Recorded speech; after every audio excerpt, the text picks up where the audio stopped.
একদমই ভিন্ন রকমের একটি খিচুড়ির রেসিপি শেয়ার করতে যাচ্ছি, যেটার স্বাদ কোনো রেস্টুরেন্টের তুলনায় কম না। আসসালামু আলাইকুম, আমি Nusrat Sathi from my page and channel lazy biz by Nusrat. স্বাগতম জানাচ্ছি আমার আরো একটি নতুন ভিডিওতে। আজকে আপনাদের দেখাবো রেস্টুরেন্ট স্টাইলের বিফ খিচুড়ি। তো চলুন শুরু করা যাক। প্রথমে একটি পাত্রে আমি 2 কাপ তেল নিয়ে নিলাম। ভিডিও ডেসক্রিপশনে আমি দিয়েছি এটি একটি ওয়ান পট খিচুড়ি, তো আমার তেলটা একটু বেশি লাগবে। এরপর দিয়ে দিলাম 3-4টা তেজপাতা আর একটি বড় দারুচিনির স্টিক, 8-10টা এলাচ আর 4-5টা লবঙ্গ।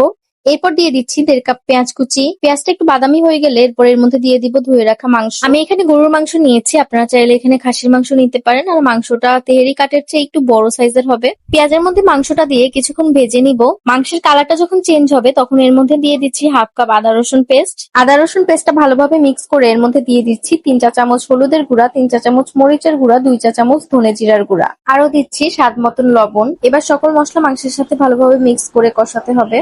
মাংসটা অনেকক্ষণ কষানোর পর এর মধ্যে দিয়ে দিচ্ছি 4 কাপ পানি। পানিটা অবশ্যই ফুটন্ত গরম পানি হতে হবে। এরপর যখন মাংসের ঝোলটা ফুটতে থাকবে তখন ঢাকনা দিয়ে ঢেকে দিব। এই সময় চুলার ফ্লেমটা মিডিয়ামের থেকে একটু বেশি থাকবে। 20 থেকে 25 মিনিট পরে মাংসটা 60 to 70% কুক হয়ে গেছে এবং ঝোলটাও টেনে তেলটা উপরে ভেসে এসেছে। এবার মুগ ডাল এবং মসুর ডাল মিলে আধা কেজি ডাল মাংসের মধ্যে দিয়ে দিচ্ছি। মুগ ডালটা 50% কুক করা ছিল আর মসুর ডালটা ভালোভাবে ধুয়ে পানি ঝরিয়ে নিয়েছি। ডালগুলো মাংসের সাথে 2-3 মিনিট কষিয়ে নিব।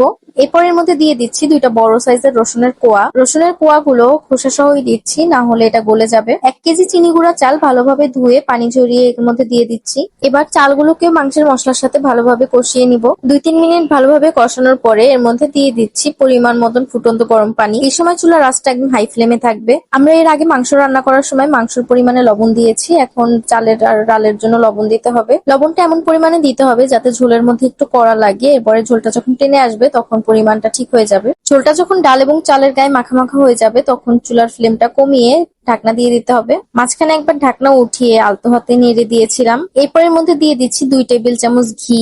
আবারও ঢাকনা দিয়ে ঢেকে 10 মিনিটের জন্য লো ফ্লেমে রাখবো। ব্যাস, হয়ে গেল মজাদার ওয়ান পট রেস্টুরেন্ট স্টাইলের বিফ খিচুড়ি।